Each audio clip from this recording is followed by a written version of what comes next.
کا امام ان کا مولا خود کتنا پیارا ہوگا. سرکار نے فرمایا کہ تم ایسے کام کرو کہ باہر جا کر لوگ تمہارے لیے بدگوئی نہ کریں. تم اس طرح چلو، ایسے اعمال رکھو کہ سنی، دوسرے شیعہ، نصارہ، یہودی، پارسی سب تمہاری تعریف کریں کہ ماشاءاللہ آغا خان کے مرید کتنے اچھے ہیں. حیدرآباد میں 1970 کی وزٹ میں ایک واقعہ پیش آیا تھا، ناخوشگوار واقعہ. امام نے فرمایا کہ تم اپنی ڈسپلن کو جاری رکھو، دوسرے چاہیں کچھ بھی کریں، تم امن پسند رہو، تمہیں دیکھ کر لوگ میرے بارے میں رائے قائم کریں گے. ہم پر بہت بڑی ذمہ داری عائد ہوتی ہے. سرکار کے 48ویں جامع میں جب کچھ اسماعیلی کسی بنا پر ہم سے الگ ہوئے، اثنا عشری بن گئے، امام سے اور جماعت سے دشمنی شروع کی. وہ زمانہ ایسا تھا کہ مذہب کے جنون کا زمانہ تھا، اور ایک امام بھی ان کے درمیان ایسا تھا کہ ایک انقلابی امام تھا جس نے زمین سے آسمان تک پہنچایا انسان کو، اور خاص طور پہ اپنی جماعت کو، کہ تاریخ میں وہ کام نہیں ہوا جو ان 80 سالوں کے درمیان ہوا تھا. ظاہر ہے کہ اسماعیلیوں کی تشکیل نو ہو رہی تھی. اسماعیلی دیکھ رہے تھے کہ ہمارا ستارہ آج پھر گردش میں ہے، ہمیں ایک نئی زندگی مل رہی اپنے امام کی ہدایت میں. تو کچھ اپنے دینی معاملات میں بڑے سرگرم تھے، بڑے جوشیلے تھے. کسی نے امام کے لیے گستاخی کی، مذہب کی کوئی بات تھی، کچھ اسماعیلیوں نے اپنے دشمن کا خون کر دیا. حضرت امام فرماتے ہیں کہ کوئی تمہیں ایک تماچا مارے تو دوسرا گال دھرو، اگر تمہیں برداشت ہی کرنا پڑے کرو. امن اور سکون اور صلح ہوتی ہو تو مولا مرتضیٰ نے اپنے خلافت کا حق کو چھوڑ دیا. انہوں نے محض اسی لیے کہ اسلام میں اتحاد رہے، صلح اور آشتی رہے، شانتی رہے، ہنگامہ، دشمنی ان کے درمیان پیدا نہ ہونے پائے. جب مذہب کے جنون میں آ کر غیر اسماعیلیوں کا خون کیا، امام کو پتہ چلا، امام سخت ناراض ہوئے. اس حد تک ناراض ہوئے کہ امام نے فوراً حکم دیا کہ جن اسماعیلیوں نے یہ کام کیا ہے، تقریباً 3 تھے شاید، ان تینوں کو فوری طور پر اسماعیلی جماعت سے نعتبار کیا جائے. امام کے فرمان کے مطابق ان تینوں کو، حالانکہ مذہبی جذبہ تھا امام کے نام پر، لیکن ہمارا مذہب ہمیں جنون نہیں سکھاتا ہے، امن سکھاتا ہے. اسلام ہمیں سکون، آرام اور چین سکھاتا ہے. اور امام سلطان محمد شاہ کا تو یہ موٹو تھا پوری دنیا کے لیے کہ لیو اینڈ لیٹ لیو، تم بھی زندہ رہو، ہمیں بھی زندہ رہنے دو. سب انسان ہے، سب اپنے اپنے خدا کو مانتے ہیں، فیصلہ خدا کے ہاتھ میں قیامت کے دن ہوگا. مذہب کے معاملے میں کسی پر حملہ مت کرو. امام نے نعت بار کیا اور فرمایا کہ جب یہ 3 اسماعیلی مر جائیں تو ان کا دفن بھی اسماعیلی قبرستان میں نہ ہونے پائے، اور آئندہ اگر اس بات کو ریپیٹ کیا گیا تو امام نے فرمایا ہم تم پر سے اپنا ہاتھ اٹھا لیں گے. وائلنس، تشدد اسماعیلیوں کی ڈکشنری میں فی الحال نہیں ہے، سوائے کہ امام مصلحت کے تحت کبھی اجازت دیں تو اور بات ہے، لیکن وہ تو سوچنے کی بھی ضرورت نہیں ہے. امام اپنے بہت سارے ہدایات کے درمیان ایک بہت ہی جامع ہدایات جو ہمیں دیتے ہیں، وہ ہمارے اتحاد، ہماری محبت اور ہمارے بھائی چارہ کے لیے دیتے ہیں. امام فرماتے ہیں کہ تم میرے روحانی بچے ہو، میرے فدائی روحانی بچے ہو. جس طرح تمہارے دنیاوی ماں باپ کا خون اور گوشت تمہارے جسم میں ہے، اس طرح تمہارے روحانی ماں باپ کا تمہارے روح میں ہے. اس لیے تم ایک دوسرے کے بھائی اور بہن ہو. جب ایک دوسرے کو مدد کی ضرورت پڑے، میں چاہتا ہوں کہ روحانی بچے فوراً تیار ہو جائیں. اسماعیلی کے مسئلے کو ضرور سمجھیں. ایک اسماعیلی جس دن اسماعیلی کو دغا دینا شروع کیا، ایک اسماعیلی جس دن کسی اسماعیلی کی مجبوری سے فائدہ اٹھانے لگا، تو پھر وہ اسماعیلی کہاں جائے یا بتائیے. کبھی ہم پردیس جاتے ہیں, کسی ایسے شہر میں چلے گئے کہ جہاں ہمیں پتا ہے کہ بھئی کوئی اسماعیلی نہیں ہے, ہم سڑک پہ گھومتے ہیں, اچانک کسی دکان میں اگر ہمیں حاضر امام کا فوٹو نظر آ جائے تو کتنی راحت ملتی ہے. واہ, یہاں بھی میرا ایک گھر ہے. امام نے فرمایا کہ اسماعیلی جماعت ایک خاندان ہے اور حاضر امام اس کا سربراہ ہے, امام اس کے ماں باپ ہیں, یہ امام کی امت ہے, امام کی فیملی ہے, بہت بڑی فیملی.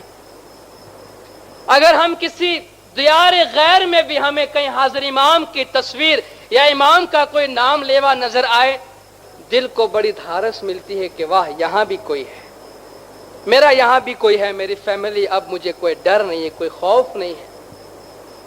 لیکن اگر کبھی اسماعیلی کے لیے آستین کا سانپ بن جائے تو وہ کتنا دکھ اور کتنی تکلیف کا مقام ہے. اسماعیلی کو مدد کرتے ہیں, کمانا چاہیے, اس میں کوئی شک نہیں, بزنس تو کریں گے, لیکن کسی کی مجبوری سے فائدہ نہیں اٹھانا چاہیے. ایک اسماعیلی دوسرے اسماعیلی کو آباد کرے, کیونکہ حاضر امام نے مانگی ہے یہ بات جماعت سے, امام نے طلب کی ہے. حاضر امام اکیلے نہیں پہنچ سکتے ہیں, امام کا یہ کام ہمیں کرنا ہے کہ جو اسماعیلی اب بھی دکھی ہے, تکلیف میں ہے, امام جن کو آباد کرنا چاہتے ہیں, بسانا چاہتے ہیں, ان روحانی بچوں کا کام ہے جن کو مولا نے دنیاوی طور پہ طاقت دی ہے, وہ اپنے کم خوش قسمت روحانی بچوں کو اور روحانی بھائیوں کو اوپر لائے. 1905 کا واقعہ ہے, مولا نیروبی تشریف لے گئے 48ویں جامع میں. مولا نے وہاں فرمان فرمایا, 1905 بہت پرانا زمانہ ہے, 73 سال پرانا, لیکن اس کی روح ویسی زندہ ہے جیسی آج حاضر امام کے فرمان میں. امام نے بہت سارے فرمان فرمانے کے بعد آخر میں امام نے فرمان شروع کیا تو امام کے آنکھوں سے آنسو ٹپکنے لگے. امام نے فرمایا, جماعتوں میں تم سے ایک مدد مانگتا ہوں, تم میرا ایک کام کرو گے؟ جس طرح ایک ماں اپنے بچے کو سر پہ ہاتھ پھرا کر کہتی ہے کہ بیٹا میرا ایک کام کرے گا. بچہ اگر ماں کی قدر کرتا ہے, محبت جانتا ہے تو نہ نہیں بولے گا. اس طرح ماں محبت سے کہتی ہے کہ بیٹا میرا یہ کام کرے گا. امام پوچھتے ہیں کہ تم میرا ایک کام کرو گے؟ مجھے بہت خوشی ہوگی. جو دعائیں دی وہ تو بعد کی بات ہے. امام نے فرمایا, میرا ایک منصوبہ ہے, میرا ایک کام ہے. تمہارے کچھ روحانی بھائی, مولا افریقہ میں فرماتے ہیں, تمہارے کچھ روحانی بھائی ہندوستان میں بہت دکھی ہے, کچھ میں ہے, کاٹھیاوار میں ہے, گجرات میں ہے. ان پہ اتنی تکلیف روزانہ گزرتی ہے جو کربلا کے میدان میں امام حسین پہ گزری تھی.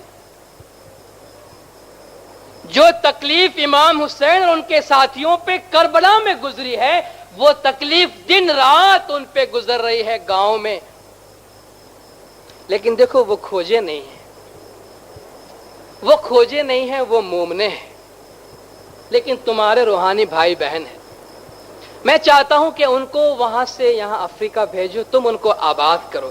لیکن دیکھو, ان کو پیسہ مت دینا, ورنہ پیسہ کھا کر ختم ہو جائیں گے تو پھر وہی کنگال رہیں گے. ان کو محنت کرنا سکھاؤ.